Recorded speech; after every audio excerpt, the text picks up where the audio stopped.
Welcome, you're listening to Don't Revive Me Bro, the Battlefield Community Podcast. What is going on, everyone? It is Colin, and we are here with a very special post-E3 episode number 20 of Don't Revive Me Bro, the Battlefield Community Podcast. And I have with me a number of people that I would like to just welcome to go fuck themselves because they get to go to E3 and actually play Battlefield 3. But first off, I'm going to turn it over to my co-host, Mr. Chris Red Dragons. What's up, guys? Might as well just get that right out of the way. Just tell us to fuck off and move right along. So before we get started, I wanted to mention tonight's podcast is sponsored by Control Freaks. If you guys are a console player, you probably know what Control Freaks are. They're basically add-ons for your controller. I use them. They make my aim better, and they, I mean, it's still crappy, but it's less crappy. So we have banners on don'trevivemebro.com. If you click those, you get 10% off your order. So right on. Tonight we're talking with Don't Blink and SpcOpsDelta, who, along with myself, were fortunate enough to be able to play Battlefield 3 at E3. So, yeah, say hi, guys. Hello. Hey, guys. So, yeah, I guess we'll start, before we get into the whole Battlefield 3 discussion, I guess we'll talk about a little bit of the news that came out this week, or came out during E3. The big thing, which probably everybody knows already, is the release date, October 25th, and the beta date, which is being September. So I guess that'll give them a month to fix any issues in the open beta and a 2-week head start on Modern Warfare 3. Do you guys think that's enough time? What do you think about those dates? Good? I was expecting November 1st, but... Yeah, I was hoping for more time, actually, because I think with only the small time frame they have, they'll only be able to fix the huge mistakes that people see. So all the little stuff that are just kind of aggravating but aren't game-breaking, I don't think will be fixed from the beta to release. Mm-hmm. But yeah, they might, who knows, but I would assume they wouldn't. I'm hoping the beta starts at the very, very beginning of September, because if it's at the end of September, they're not going to have time to change much at all. For sure. Do you think there's going to be a closed beta for Medal of Honor, or are they just going to forget about Medal of Honor?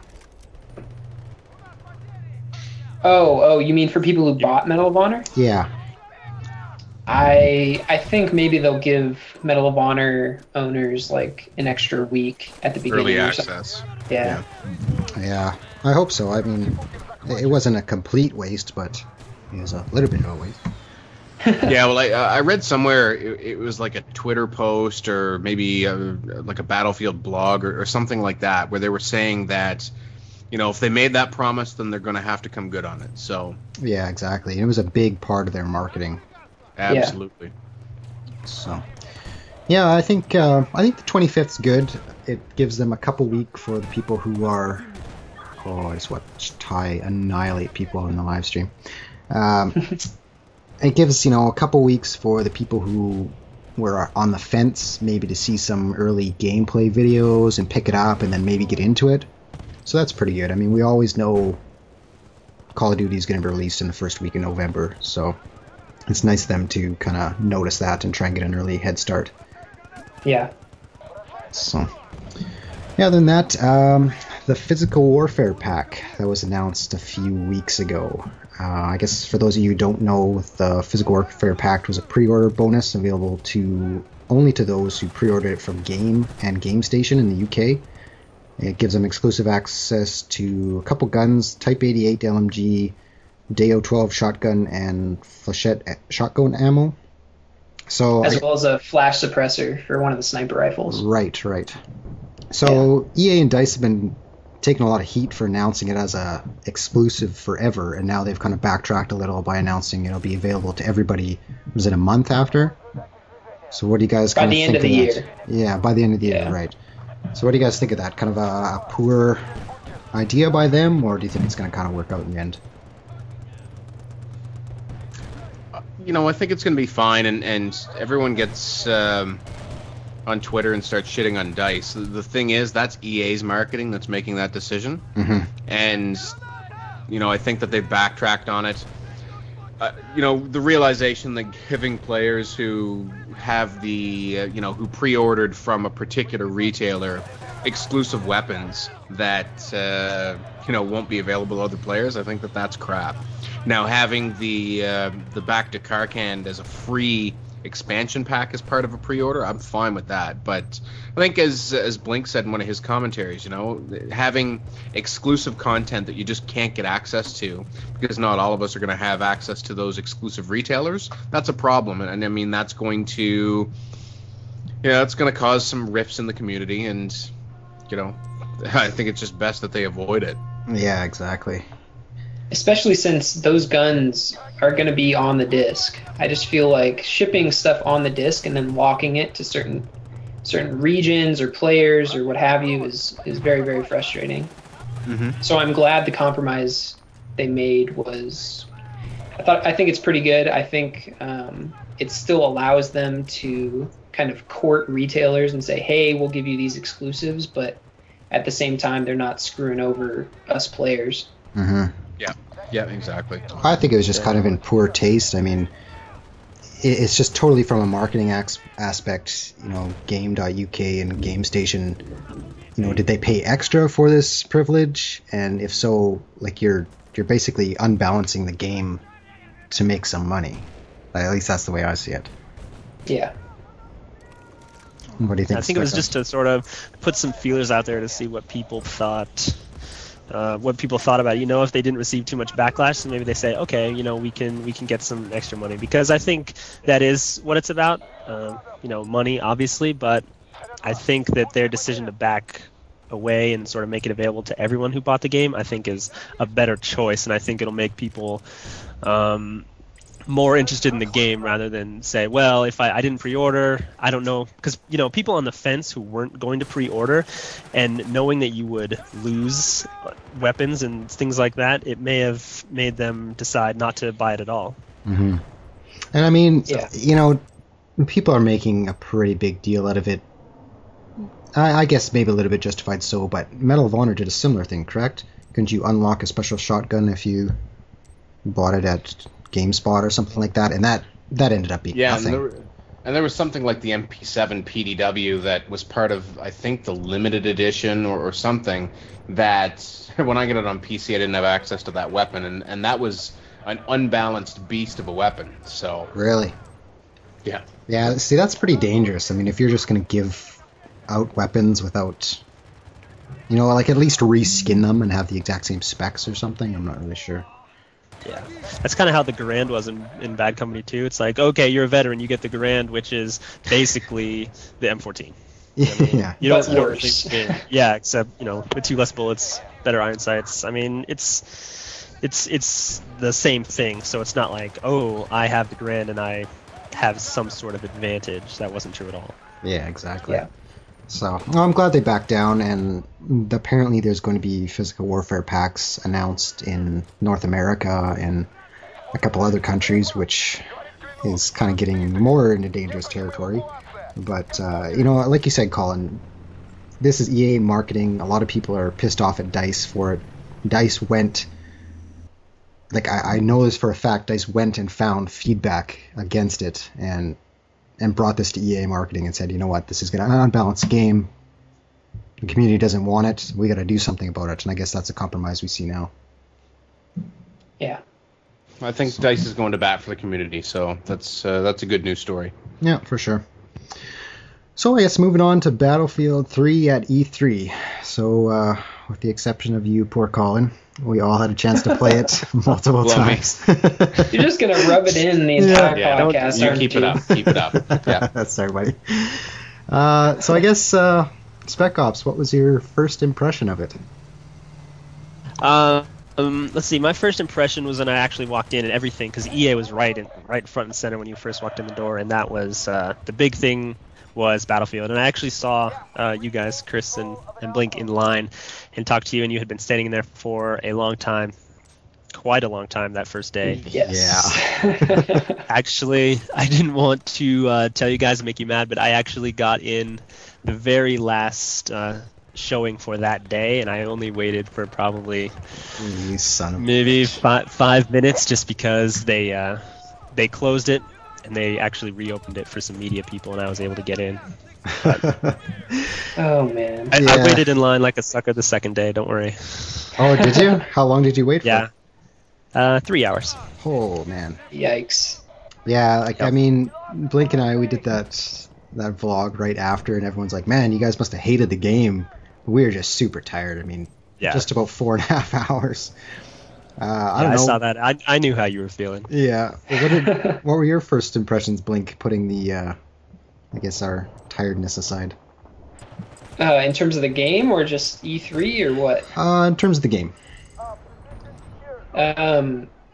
Once we got into the room where they were kind of giving the walkthrough and instructing us on what we were going to be doing when we finally got our hands on the game, all of that frustration and anger kind of eased its way out of me, and I got really, really excited. And when we finally got our hands on it, I was very impressed with the progress that they've made on the game already. I was expecting it to be a much rougher build, with many, many, many more bugs, but only came into a couple issues during my 3 sessions with the game, and it's turning out to be a lot of fun. The map that we played on was really, really narrow, but it had so many different paths around and up through buildings and multiple subway tunnels. It was very pleasant in my experience. So I'm excited for the game, for sure. Yeah, it was a lot of fun to play. I mean, the first day waiting in line for about 4.5 hours and then playing the game for 10 minutes was a little bit of a letdown. But the last 2 times I was telling people to slow down and maybe not arm stations and stuff like that so we could play a bit longer. Yeah, totally. Yeah. But so I don't know. I think the first thing that stood out to me was that, we've all seen the trailers, that it just looks gorgeous, and I think when I first loaded in and I chose my character and I deployed, that's what I first noticed was, wow, this game actually looks visually incredible. I don't know what kind of specs they were, but it was very well. How do I put this? The footage that they have on the trailers is very. Oh my gosh, I can't think of the word. It rings true to what the actual game is, I guess. Like, lapse in vocabulary aside. So, Colin, I know you took some heat for posting a video about a month ago comparing it to Medal of Honor. Now, a lot of people are concerned about that, but they seem to have taken a lot of cues from it. Like, I know you guys have seen the trailers and everything else, like a lot of visual cues and a lot of, I don't know how you'd say it, like the way the points come up and stuff like that. So, but it doesn't feel like Medal of Honor. Like, there's not that annoying lag when you get killed, and it's not cheap deaths from across the map or something, even with the lack of kill cam. So I don't know how you describe it, Blink. Like, do you think it feels more like Bad Company 2 or more like Medal of Honor? I think it looks like Medal of Honor, but plays like a Battlefield game. It's definitely a Battlefield game once you get your hands on it. That's good. I mean, a lot of people have bad taste in their mouth from Medal of Honor. Well, like, I didn't have an issue though with like the gunplay in Medal of Honor and like the movement and all that sort of stuff.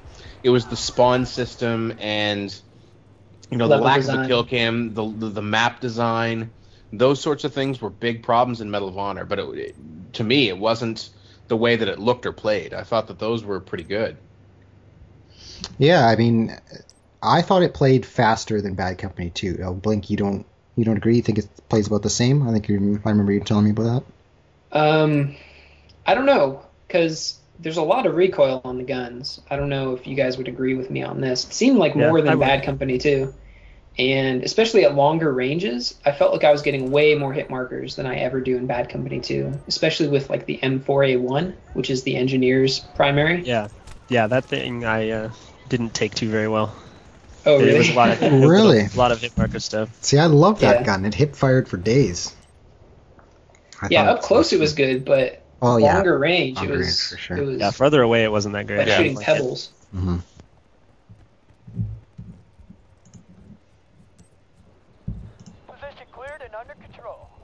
But it was the same as Medal of Honor, kind of. I didn't actually ever played Medal of Honor, so I wouldn't know. But it did feel Battlefield-like and familiar in that regard. Yeah. Mm-hmm. Well, one thing that really reminded me of Medal of Honor in terms of the gameplay was that level only had one light tank on it. It didn't have any other vehicles. So that was kind of interesting. I figured that they were going to show a lot more vehicular gameplay in their first showing of the multiplayer. So I was kind of surprised by that. And it was only available on the first base. So it was kind of interesting to see that they chose that map. Yeah, exactly. I don't know why. I wonder if that was the easiest map to show, or, you know, like if they were trying to ease people into it and make the games go quicker. I'm not really sure, but I thought that was pretty surprising. Like, we were thinking Cold War size or something like that, which is not what they were talking about. They were talking about the biggest maps they've ever made. Yeah. So. Yeah. I think they did it because that was the one that they had put in the trailer, so it's obviously more done, and for the same reason, people will sort of perhaps recognize what they saw in the trailer. And again, it was smaller, so it wouldn't be a huge chunk of time that you would spend playing, because they had to, you know, move people through. Mm-hmm. Yeah. But I think they should have put up 64 computers and said, go, and everyone plays Conquest. Well, apparently that's what's going to be happening at DreamHack. They're going to have 32 computers. I went to the wrong convention. I know. That's what I was saying. So that'll be interesting to play, you know, Defense as well. I don't know how long games will go for, especially when people haven't played it before, but that'll be interesting. Yeah. So I know, Blink, you and I talked about, well, I know your answer to this about what would make Battlefield 3 a kind of a failure in your eyes. What do you think, Colin? What would be the one thing that could ruin Battlefield 3 for you? I think if it's not a balanced game, then that's going to be probably the biggest issue. You know, if the map design is sort of like Medal of Honor with choke points and that sort of thing, where you can't have sort of a balanced fun experience, then people are going to rage. Mm-hmm. And it'll be like Vietnam. A failure. Yeah. Exactly.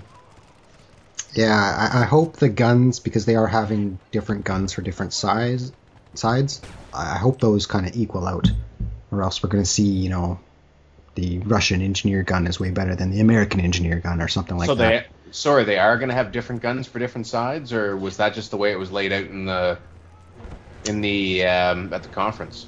That's how the demo was, and that makes me think that that's how the final game will be. Interesting. Although in Medal of Honor, once you reach max rank, you got access to the other side's gun, so they might do that. It wasn't quite even max rank, because I think max rank gave you double grenades, but it was high up there, and you could get access. Mm-hmm. Double grenades, what a perk! Oh man, with all the choke points, having 2 smoke grenades on that rifleman class, it was absolutely necessary. Oh, that game was bad. Yeah, it's just there's just fundamental flaws. But like in Battlefield 3, you're given 2 grenades at the start, which kind of came in handy a couple times. Like the maps were, it's kind of hard to explain to people. They weren't Cold War size with the choke points and all the buildings close together. It was kind of spread out where, you know, you're able to at least flank a little bit. You know, yeah. I remember Blink, you went in the water and, you know, nobody was even around because it was that far away from the action. So that's pretty good. So how do you guys think, what do you think about the fact that Rush will only be 32 players max on PC? Is that confirmed? I hadn't heard that before. Yeah, apparently that's what I heard from Lars, or I think that's his name, when we were in that room. Yeah. Really? The 64-player cap is only for Conquest, with the gigantic maps, and everything else will be 32. Because and it makes sense to me, because Rush that's now fine, 32. yeah. It seems like on consoles, especially when I first started, they said, "Oh, this route works awesome." So I would try it, and it would never work, because there's just so many more people that it's a little bit more difficult. And I think the maps would have to be quite large for it to be 32v32 on Rush, especially with only two MCOMs. I think it would be very difficult. If they had 4 and you only had to kill 2, maybe, but I'm not gonna speculate. Mm-hmm. No, I agree with that. And I mean, if the maps are designed for a certain number of players to be optimal in Rush, then throwing more players on them, that just makes it obnoxious and unbalanced for the defense. So I'm fine with that. That's cool. And I think that probably speaks to the fact that, you know, they are also designing for the consoles as well. Right, yeah. With a little bit of the, you know, more of a balanced game experience between the consoles or between the platforms. Yeah. So that's good. I mean, if you have, like, especially the map we played, Operation Metro, if you have 32 players per side, how are the attackers ever going to get through? Like, basically, everybody on the defending team kills 2 people, and that's 90% of your tickets. So, but yeah, I don't know. What was kind of your biggest surprise about the game? Did you guys find? Spec Ops? The biggest surprise probably was the motion animation of when you sort of jump over things or jump around things. That whole, I don't want to say parkour, but that kind of surprised me because I hadn't seen that before in any Battlefield game that I've played. Yeah, it looks weird. Like it looks I think unnatural. if it would flow correctly, then I think I could get used to it. I just think that I wasn't used to that flow or that animation, so it sort of threw me off. But not that I didn't like it, I'm just saying it surprised me. And it looks like they're still doing a little bit of tweaking. I mean, Blink and I, you're talking about getting stuck on different things and not being able to jump, you know, over railings or something. So yeah, that happened to me quite a few times. What was your biggest surprise of Battlefield 3? I don't know. Yeah, I didn't really have that many things that were actually in the game that surprised me, to be honest. I guess the thing I was happiest about was the fact that even though the map was pretty narrow, like I said, it didn't feel choke pointy, so I was happy with that. Yeah, even though it was small, it didn't feel choke pointy, which was a very good sign, I guess. Yeah. Yeah, I think the biggest, I guess I don't know if I'd call it a surprise, but the thing that kind of excited me the most would be the lighting system. I mean, you know, they talk about the dynamic lighting and everything else, but until you go and you actually shoot out specific lights to darken tunnels and then use the flashlight, it looks amazing, especially the engineer running with the flashlight on. It looks incredible. So yeah. Pretty excited about that. I mean, you know, we were pretty hesitant, like, why did the enemies have flashlights on in the daytime? But they actually seem to blind you a little bit, and I mean, at far range, it was kind of just basically you aim a little bit above it, but you know, when they're up close, it kind of shines in your eyes, and we'll see how that plays out. I mean, if you're in a did you ever get blinded by it?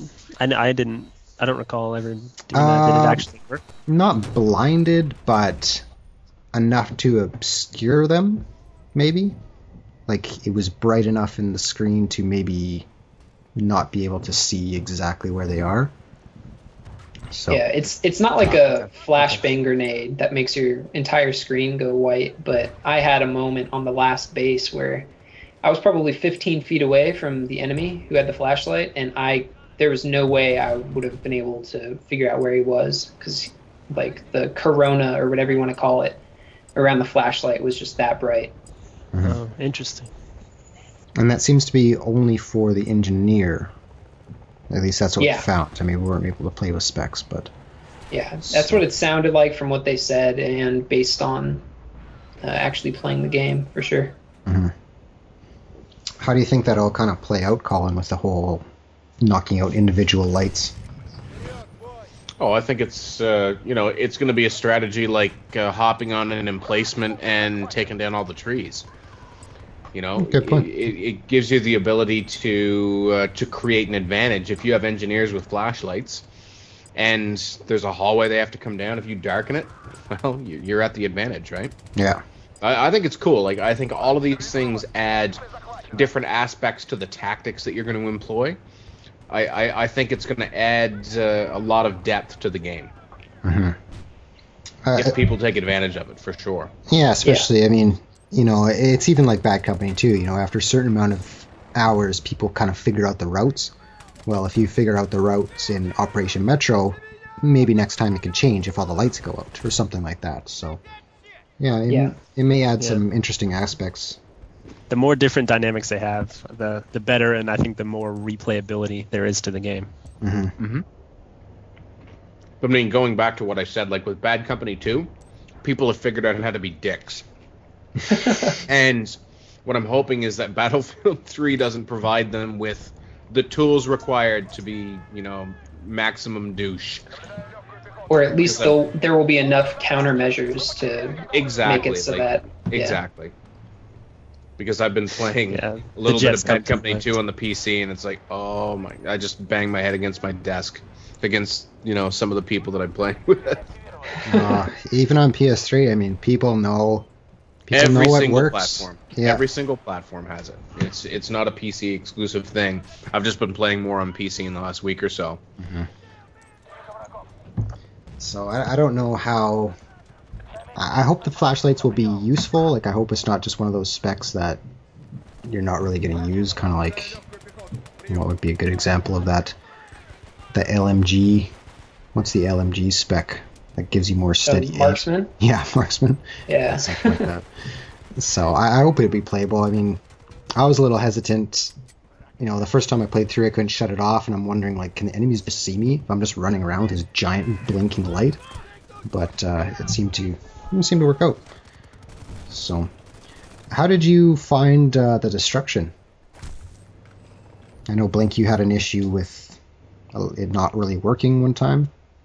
Yeah, it seems like they're still kind of phasing that in, because certain things blow up real nice and other things don't even get a decal or any sort of mark on them. So we'll see. Maybe, I mean, I hope that's not the finalized destruction engine, because there were a lot of things that just were completely incapable of being damaged or destroyed. Did you find that, Spec Ops? Yeah, the last time I just just shot rockets at everything I possibly could, and like Blink said, some things blew up, and some things it just, I had to sort of blink and say, did that rocket even hit, or what happened? Because it didn't seem like anything happened. Where that's what they've been touting is that it's going to be incredible amounts of destruction, which I didn't see too much, but that doesn't mean that I don't think that the game would be not what they say. You know what I mean? Yeah. I still think that I didn't get to bring down like a whole building or anything, but I was interested in what that would look like. Yeah, the destruction that was there was very impressive. It just needs to be more uniform and consistent. Yeah, now they did say that certain things will not be destructible because it'll totally screw up the design of the level, which that was interesting. Yeah, I think, like, especially on that like map. Some interior walls, some of the interior structures.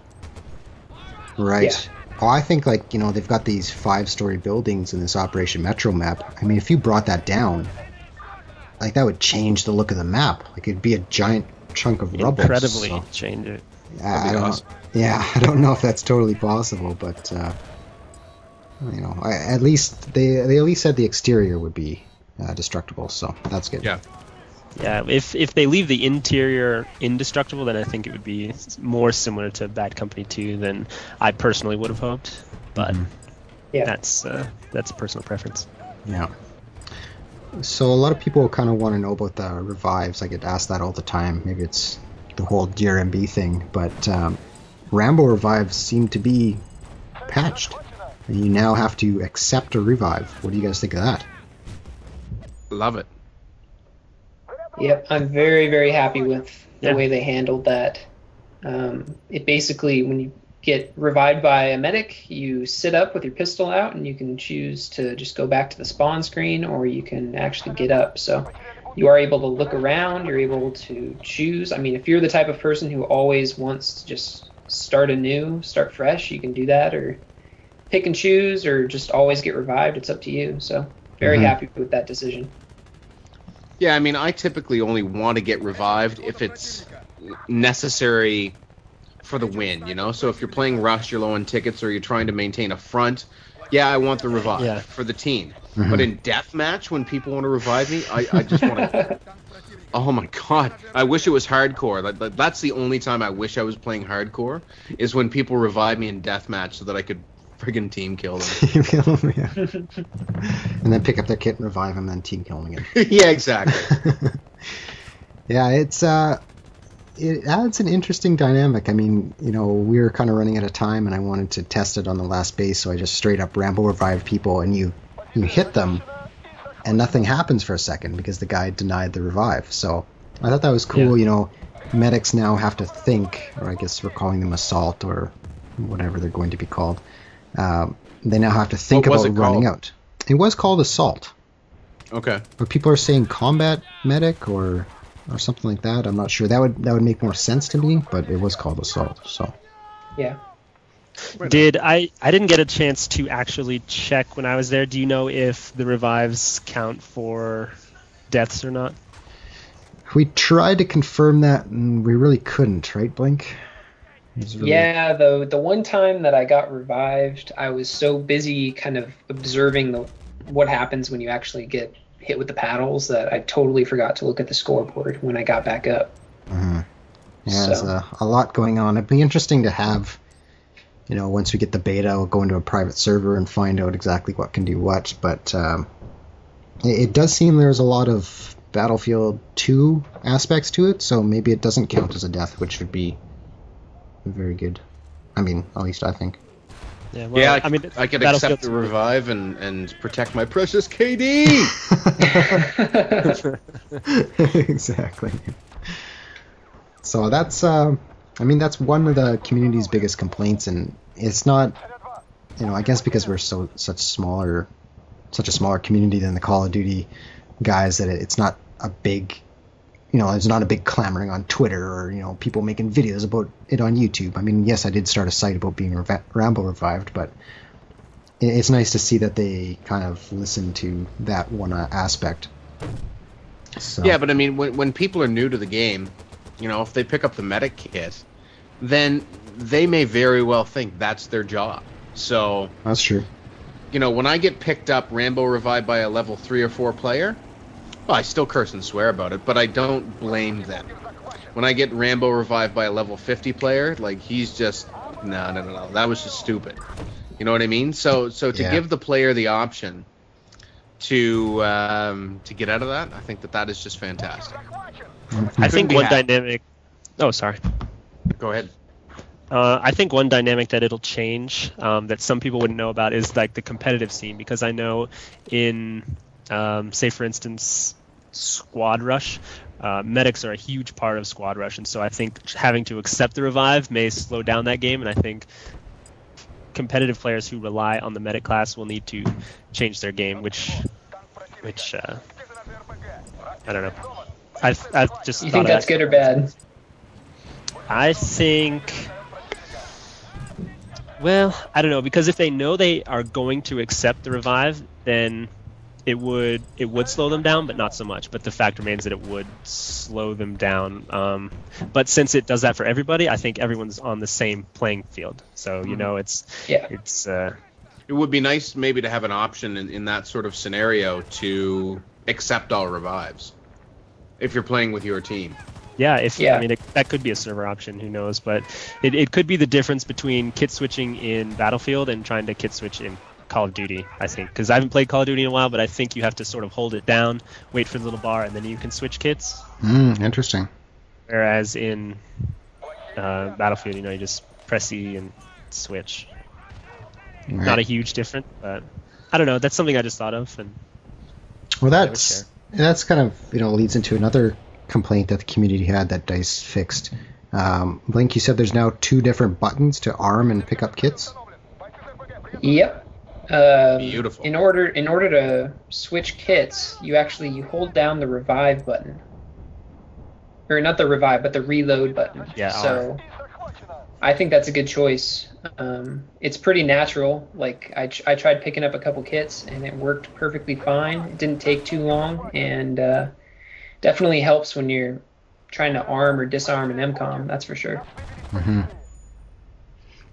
Yeah, I mean, that's something we kind of have to live with, I'll arm a station and end up with a sniper kit or something like that. But it's good that they listen to the commit little things. suicide like cards, right? Yeah, exactly. What's this, 12 times? Start suicide.